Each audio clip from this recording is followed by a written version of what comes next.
Un laptop de gaming cu RTX 5070, 32 de GB memorie RAM, AI și un ecran uriaș de 17,3 inch la aproximativ 7400 de lei sună tentant, nu? Dar este suficient de puternic pentru gaming serios.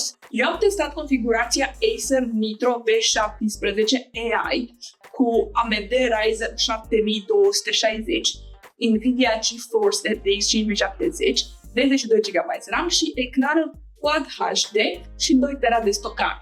Iar la Altex am văzut este listată o versiune foarte apropiată la prețul de 7400 de lei. Păstrează componentele care contează cel mai mult pentru performanță, adică același procesor Ryzen 7260, RTX 5070, 32 de GB memorie RAM de când o zic, și vine cu ecran Full HD și SSD de 1 TB, dar fără Windows instalat. Dar și acest model de la Altex se dă super repede, așa că trebuie să te grăbești ca să-l prinzi pe stoc. Știi că s-au scumpit componentele super mult și cu greu găsești un laptop de gaming performant la care nu trebuie să faci credit.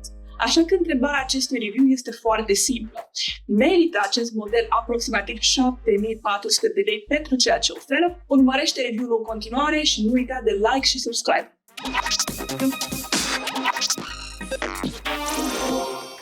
Încă o dată vă spun ce primești pentru versiunea de 7400 de lei ce este disponibilă la Altex, și anume procesorul AMD Ryzen 7260, 8 nuclee și 16 GB de execuție, Nvidia GeForce RTX 5070, 8 GB GDDR7, 32 GB memorie RAM, SSD de 1 TB, ecranul IPS Full HD de 17,3 inch și fără Windows. Este o configurație destul de puternică pentru gaming, iar combinația dintre RTX 5070 și 32 GB memorie RAM este principalul motiv pentru care acest laptop atrage atenția, mai ales în această zonă de preț. Placa video Nvidia GeForce RTX 5070 este cea mai importantă componentă a acestui laptop. Desigur, vine cu arhitectura Nvidia Blackwell, 8 GB de memorie GDDR7 și suport pentru Ray Tracing, DLSS 4 și Frame Generation. În jocurile compatibile, nu în toate, DLSS poate crește semnificativ fluiditatea,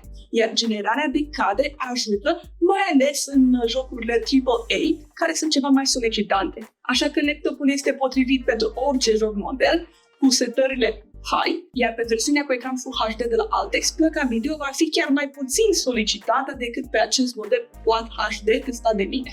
Asta înseamnă mai multe cadre pe secundă și experiență foarte fluidă. Chiar aș recomanda ecranul Full HD strict pentru gaming. Placa video funcționează la o putere de până la aproximativ 95 de W. Nu este cea mai agresivă implementare de RTX 5070, dar Acer a ales un echilibru între performanță, temperaturi ridicate și zgomot. De fapt, știați că două laptopuri ce au RTX 5070 pot avea performanțe total diferite? Puterea setată de producător și sistemul de răcire contează aproape la fel de mult ca modelul plăcii video. AMD Ryzen 7260 are un nuclee și poate ajunge până la 5,1 GHz. Este suficient de puternic pentru gaming, pentru streaming, pentru multitasking și pentru aplicații de editare foto și video. Cei 32 de GB memorie RAM, am zis că reprezintă și un avantaj important. În această zonă de preț găsim laptopuri ce au doar 16 GB memorie RAM și au nevoie de un upgrade. Dar pe Acer Nitro V17 AI poți juca ce vrei aproape, Discord, browser, și poți folosi și aplicații în fundal fără să simți imediat lipsa memoriei. SSD-ul de 1 TB este suficient pentru început, însă dacă te joci foarte mult, știi deja că jocurile astea mai noi ocupă foarte mult spațiu. Și după câteva jocuri instalate, o să fie nevoia să ai stocare de 2 TB. Partea bună e că poți să-i faci un upgrade. Ecranul de 17,3 inch este și el un element super atractiv la acest laptop.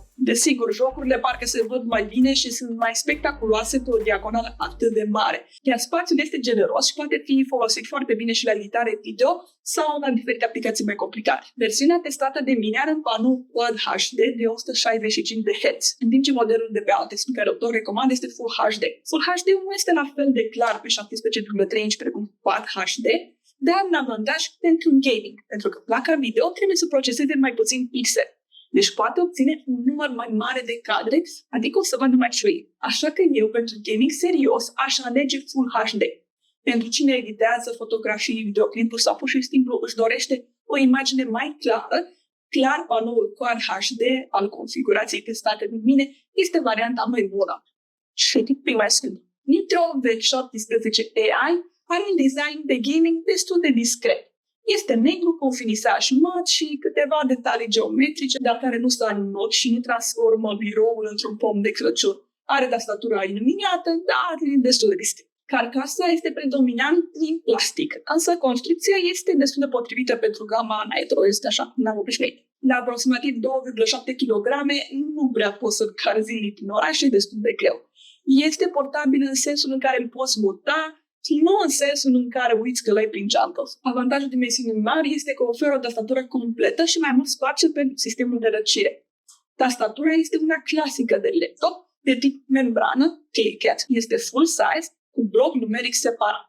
Tastele au o pusă destul de scurtă, dar un feedback clar și sunt foarte, foarte silențioase. Deci sunt ok și pentru gaming, dar și pentru scris sau pentru editare. Lumina portocălie ajută seara, iar sonajul VSD este destul de ușor de identificat. Trackpad-ul are aproximativ 12,6 cu 8,3 cm, deci este o suprafață destul de generoasă. Este un Microsoft Precision Touchpad ce răspunde foarte bine la gesturile din Windows, iar clicurile fizice sunt ferme și nu au un zgomot așa ieftin de plastic.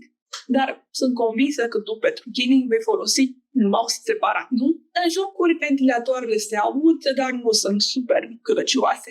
Este normal pentru un laptop cu un procesor puternic și RTX 5070, dar de ce apare AI în numele lui? Ei bine, AI-ul nu este pus acolo doar ca să sune interesant și la moda, dar nici nu pot spune că m-a dat pe spate. Acer Nitro V17 AI folosește inteligența artificială în mai multe zone. Iar cea mai importantă pentru gameri vine chiar de la placa video RTX 5070. Nucleele Tensor dedicate AI permit tehnologiei DLSS 4 să reconstruiască imaginea și să genereze hardware suplimentar. Mai pe scurt, în jocurile compatibile poți obține mai multe FPS-uri și o imagine mai clară, fără ca placa video să randeze în mod tradițional fiecare pixel și fiecare cadru. Tot AI-ul este folosit și pentru Ray Reconstruction, care îmbunătățește iluminarea și reflexiile în jocurile cu Ray Tracing. Procesorul AMD Ryzen 7260 include și el un motor AI dedicat. Acesta poate prelua din anumite sarcini AI locale ceva mai eficient decât procesorul principal.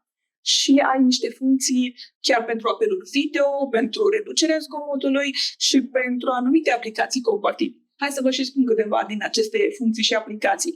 Acer Pro Cam, ce poate detecta automat momentele importante din gameplay și le poate înregistra. Acer Purified View, ce oferă automat o încadrare, o estompare a fundalului și o corectare a privirii, dacă veți în altă parte, în timpul apelurilor video.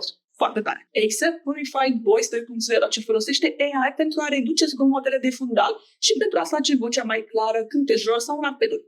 NitroSense și Experience Zone din NitroSense permit controlul și optimizarea mai ușoară a modurilor de performanță. Ori să spun.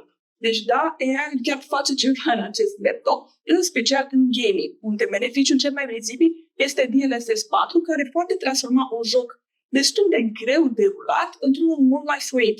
Deși este un laptop de gaming, poate fi folosit foarte bine și pentru editare video, foto, pentru randare sau pentru streaming sau pentru orice. Laptopul are niște porturi foarte bune, inclusiv USB tip C, USB tip A, HDMI, Ethernet, jack audio și cititor de carduri microSD.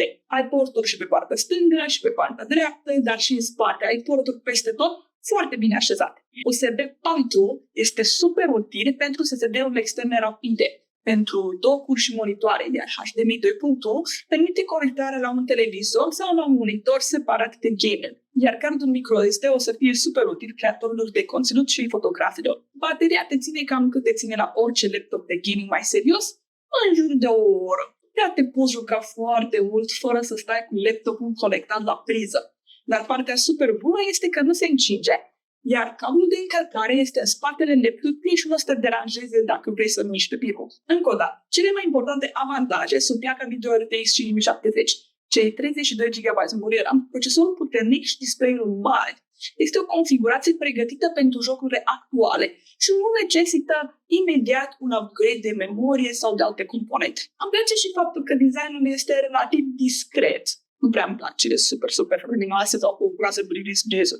Iar porturile sunt generoase. Așa că da, eu zic că Acer Nitro V17 AI merită cei 7400 de lei pentru cei care pun performanța în jocuri înaintea portabilității, pentru că este un laptop ceva mai greu.